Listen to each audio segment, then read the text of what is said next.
ਪ੍ਰਧਾਨ ਮੰਤਰੀ ਨਰਿੰਦਰ ਮੋਦੀ ਸੋਮਵਾਰ ਨੂੰ ਸੰਸਦ ਵਿੱਚ ਰਾਸ਼ਟਰਪਤੀ ਦੇ ਸੰਬੋਧਨ ਤੇ ਆਪਣੇ ਧੰਨਵਾਦੀ ਭਾਸ਼ਣ ਵਿੱਚ ਕਿਸਾਨ ਅੰਦੋਲਨ ਸਮੇਤ ਸਿੱਖ ਕੌਮ ਦਾ ਉਚੇਚੇ ਤੌਰ ਤੇ ਜ਼ਿਕਰ ਕਰਦੇ ਨਜ਼ਰ ਆਏ।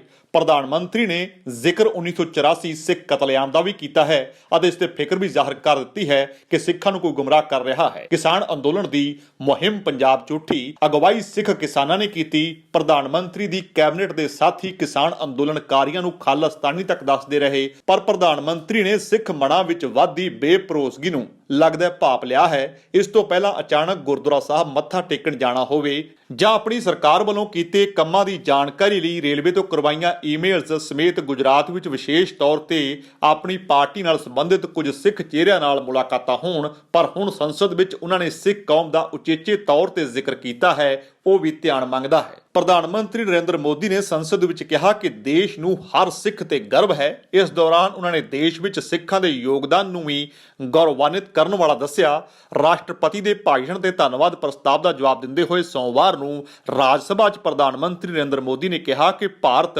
ਅਤੇ ਇੱਥੋਂ ਦੇ ਸਾਰੇ ਦੇਸ਼ਵਾਸੀਆਂ ਨੂੰ ਰਾਸ਼ਟਰ ਨਿਰਮਾਣ 'ਚ ਸਿੱਖਾਂ ਦੇ ਯੋਗਦਾਨ ਤੇ ਬਹੁਤ ਫਖਰ ਹੈ। ਇਸ ਦੌਰਾਨ ਉਹਨਾਂ ਨੇ ਵਿਰੋਧੀਆਂ ਤੇ ਸਿੱਖਾਂ ਨੂੰ ਗੁੰਮਰਾਹ ਕਰਨ ਦੀ ਕੋਸ਼ਿਸ਼ ਦੇ ਇਲਜ਼ਾਮ ਵੀ ਲਗਾਏ ਹਨ। ਪ੍ਰਧਾਨ ਮੰਤਰੀ ਨੇ ਕਿਹਾ ਕਿ ਇਸ ਦੇਸ਼ ਨੂੰ ਹਰ ਸਿੱਖ ਤੇ ਗਰਵ ਹੈ। ਉਹਨਾਂ ਨੇ ਦੇਸ਼ ਦੇ ਲਈ ਕੀ ਨਹੀਂ ਕੀਤਾ, ਅਸੀਂ ਉਹਨਾਂ ਨੂੰ ਜੋ ਵੀ ਸਨਮਾਨ ਦੇਵਾਂਗੇ ਉਹ ਹਮੇਸ਼ਾ ਘੱਟ ਰਹੇਗਾ। ਇਸ ਦੌਰਾਨ ਉਹਨਾਂ ਨੇ ਪੰਜਾਬ ਦਾ ਵੀ ਜ਼ਿਕਰ ਕੀਤਾ। ਉਹਨਾਂ ਨੇ ਕਿਹਾ ਕਿ ਮੈਂ ਪੰਜਾਬ 'ਚ ਆਪਣੇ ਜੀਵਨ ਦੇ ਮਹੱਤਵਪੂਰਨ ਵਰ੍ਹੇ ਬਿਤਾਉਣ ਦੇ ਲਈ ਭਾਗਿਆਸ਼ਾਲੀ ਮੰਨਦਾ ਹਾਂ। ਇਸ ਦੌਰਾਨ ਪ੍ਰਧਾਨ ਮੰਤਰੀ ਨੇ ਕਿਹਾ ਕਿ ਕੁਝ ਲੋਕਾਂ ਵੱਲੋਂ ਉਹਨਾਂ ਦੇ ਖਿਲਾਫ ਇਸਤੇਮਾਲ ਕੀਤੀ ਗਈ ਭਾਸ਼ਾ ਉਹਨਾਂ ਨੂੰ ਗੁੰਮਰਾਹ ਕਰਨ ਦੀ ਕੋਸ਼ਿਸ਼ ਦੇਸ਼ ਨੂੰ ਕੋਈ ਫਾਇਦਾ ਨਹੀਂ ਪਹੁੰਚਾਏਗੀ।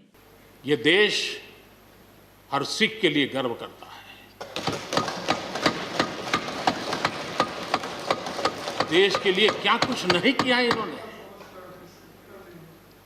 उनका जितना हम आदर करें उतना कम है। गुरुओं की महान परंपरा को, मेरा भाग्य रहा है मुझे पंजाब की रोटी खाने का अवसर मिला है। मैं जिंदगी में बहुत महत्वपूर्ण वर्ष पंजाब में बिताए हैं, इसलिए मुझे मालूम है। और इसलिए जो भाषा उनके लिए कुछ लोग बोलते हैं, उनको गुमराह करने के जो लोग प्रयास करते हैं, इससे कभी देश का भला नहीं होगा। और इसलिए हमें इन दिशा में चिंता करने की आवश्यकता है। ਇਸ ਦੌਰਾਨ ਪ੍ਰਧਾਨ ਮੰਤਰੀ ਨੇ 1984 ਦੇ ਸਿੱਖ ਕਤਲੇਆਮ ਨੂੰ ਵੀ ਯਾਦ ਕੀਤਾ ਹੈ। ਉਹਨਾਂ ਨੇ ਕਿਹਾ ਕਿ ਸਾਨੂੰ ਇਹ ਨਹੀਂ ਭੁੱਲਣਾ ਚਾਹੀਦਾ ਕਿ ਪੰਜਾਬ ਦੇ ਨਾਲ ਕੀ ਹੋਇਆ। ਵੰਡ ਦੇ ਦੌਰਾਨ ਇਸ ਦਾ ਸਭ ਤੋਂ ਵੱਧ ਨੁਕਸਾਨ ਹੋਇਆ। ਪੰਜਾਬ 1984 ਦੇ ਕਤਲੇਆਮ ਦੇ ਦੌਰਾਨ ਸਭ ਤੋਂ ਵੱਧ ਰੋਇਆ। ਉਹ ਸਭ ਤੋਂ ਦਰਦਨਾਕ ਘਟਨਾਵਾਂ ਦਾ ਸ਼ਿਕਾਰ ਹੋ ਗਏ। ਜੰਮੂ ਅਤੇ ਕਸ਼ਮੀਰ 'ਚ ਮਾਸੂਮਾਂ ਦੇ ਕਤਲ ਕੀਤੇ ਗਏ, ਹਥਿਆਰਾਂ ਦਾ ਕਾਰੋਬਾਰ ਚੱਲਿਆ। ਉੱਤਰ ਪੂਰਬ ਤੋਂ ਬਾਹਰ ਇਸ ਸਭ ਨੇ ਰਾਸ਼ਟਰ ਨੂੰ ਪ੍ਰਭਾਵਿਤ ਕੀਤਾ ਹੈ। ਪ੍ਰਧਾਨ ਮੰਤਰੀ ਨੇ ਕਿਹਾ ਕਿ ਭਾਰਤ ਅਸਥਿਰ ਅਸ਼ਾਂਤ ਰਹੇ, ਇਸ ਦੇ ਲਈ ਕੁਝ ਲੋਕ ਲਗਾਤਾਰ ਕੋਸ਼ਿਸ਼ ਕਰ ਰਹੇ ਹਨ। ਸਾਨੂੰ ਇਹਨਾਂ ਲੋਕਾਂ ਨੂੰ ਜਾਣਨਾ ਹੋਵੇਗਾ, ਸਮਝਣਾ ਹੋਵੇਗਾ। ਪ੍ਰਧਾਨ ਮੰਤਰੀ ਨਰਿੰਦਰ ਮੋਦੀ ਨੇ ਰਾਜ ਸਭਾ 'ਚ ਆਪਣੇ ਸੰਬੋਧਨ 'ਚ ਕਿਹਾ ਕਿ ਕੁਝ ਲੋਕ ਹਨ ਜੋ ਭਾਰਤ ਨੂੰ ਅਸਥਿਰ ਕਰਨਾ ਚਾਹੁੰਦੇ ਹਨ। ਅਜਿਹੇ ਵਿੱਚ ਸਾਨੂੰ ਸਤਰਕ ਰਹਿਣਾ ਚਾਹੀਦਾ ਹੈ। ਪੰਜਾਬ ਦਾ ਬਟਵਾਰਾ ਹੋਇਆ, 1984 'ਚ ਦੰਗੇ ਹੋਏ, ਕਸ਼ਮੀਰ ਅਤੇ ਨਾਰਥ ਈਸਟ ਵਿੱਚ ਅਜਿਹਾ ਹੀ ਹੋਇਆ। ਇਸ ਨਾਲ ਦੇਸ਼ ਨੂੰ ਬਹੁਤ ਵੱਡਾ ਨੁਕਸਾਨ ਹੋਇਆ ਹੈ। भारत की ताकत ऐसी समस्याओं के समाधान करने की और नए रास्ते खोजने की रही है, आगे भी खुलेंगे। लेकिन कुछ लोग हैं जो भारत अस्थिर रहे, अशांत रहे, इसे लगातार कोशिशें कर रहे हैं। हमें इन लोगों को जानना होगा। हम ये न भूलें कि पंजाब के साथ क्या हुआ। जब बंटवारा हुआ सबसे ज्यादा भुगतना पड़ा पंजाब को। जब 84 के दंगे हुए सबसे ज्यादा आंसू बहे पंजाब के, सबसे ज्यादा दर्दनाक घटनाओं का शिकार होना पड़ा पंजाब को।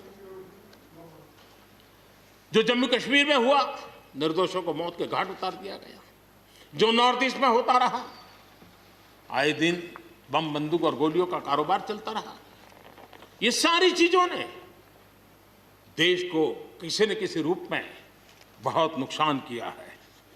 इसके पीछे कौन ताकतें हैं, हर समय हर सरकारों ने इसको देखा है, जाना है, परखा है। और इसलिए हमें उस जज्बे से इन सारी समस्याओं के समाधान के लिए हम तेजी से आगे बढ़े।